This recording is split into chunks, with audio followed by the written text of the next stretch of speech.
Late last month, Bandai Namco released 3 short free games made by new hires at their company: Boomeroad, Doronko Wanko, and Nottolot.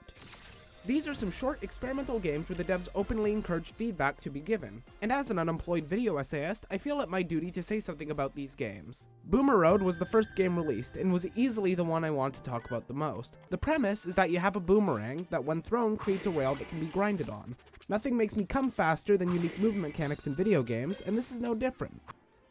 Rail grinding in any game is fun, so giving the player control over where that rail goes is a great idea. The game also has sequence breaking, with whole level sections being skippable if you know what you're doing. So far this seems fantastic, but in reality it's just good, mainly because I've been exclusively talking about rail grinding so far, with the rest of the movement being pretty basic.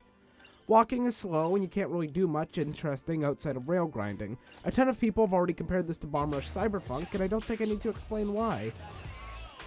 I don't think the devs should just reuse that game's movement wholesale, but Bomb Rush is a good example of a game where just moving around is fun, unlike Boomeroad where just rail grinding is fun, with movement outside of that being super basic.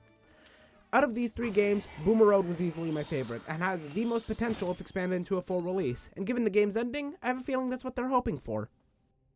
Doronko Wanko. Going off of how I found out about this game and the Steam discussion pages, this is definitely the most popular. Doronko Wanko was how I found out about this whole thing Bamco was doing, and unlike Boomeroad, which is an incredible concept fine for expansion, Doronko feels a lot more like a game jam game than Boomeroad.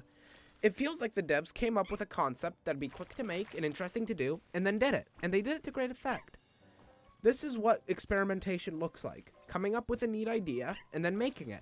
Doronko Wanko is amazingly done for what it is. A super simple idea for a game which takes less than an hour to beat, but I'm not sure how much this concept can be expanded on. The only real challenge is trying to find the areas you need to get dirty. It's easy, but it's kept engaging by different unlocks after every cache milestone, which escalate at a fun pace. Since the game is about causing destruction and making a mess, it reminded me of Katamari, which is a game that needs no introduction. I thought about how that game was able to be a beloved, fully priced series, while Doronko Wanko doesn't have that feeling. And after playing a level of Katamari for this video, I saw immediate differences. 1. Katamari is much faster, and 2. Katamari is way more out there tonally. Just look and listen to these 2 clips and tell me what emotions they provoke in you.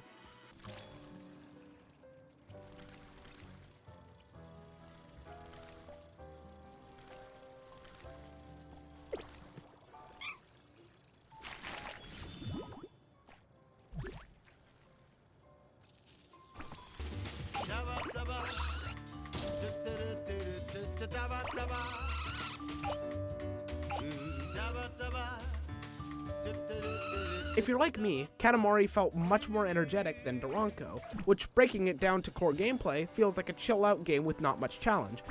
Katamari is also a game centered around catharsis, but the art style is wacky and crazy, and the premise is about destroying entire neighborhoods, while Doronko is just about messing up the rich family's house from Parasite. Doronko feels weird to give feedback on, since what I'd personally want changed about it could encroach on what other people like about it. I'd want a faster-paced game with a time limit to keep levels exciting, but a good amount of people just want a cute game where you play as a puppy making a mess. Boomeroad is already the kind of game that I like, so in giving it feedback, I'd be doing a better job of improving what it's already trying to be. A platformer with a unique movement mechanic and a focus on speed. I could imagine an expanded version of Boomeroad I would love. Perhaps a game with air dashes and speed comparable to that of Bomb Rush or Neon White, which the top review of Steam draws comparisons to, too. I can't do that with Doronko. Not just because it doesn't appeal to me as much, but because I don't know which direction you'd go with if you were to expand it. Worth noting that there are speedruns of this game, so there are other people who'd probably enjoy more speed-focused design. I think out of the 3, Doronko is the most likely to get expanded in some way. It's the most popular, and there's a lot of directions you could go with it, to the point where I don't know which direction you should go with it. Lastly, we have Nottolot, which out of all of them, I'd say has the best style. It's super reminiscent of how laboratory games like Part-Time UFO and Kirby, the latter of which deserves comparison in the gameplay.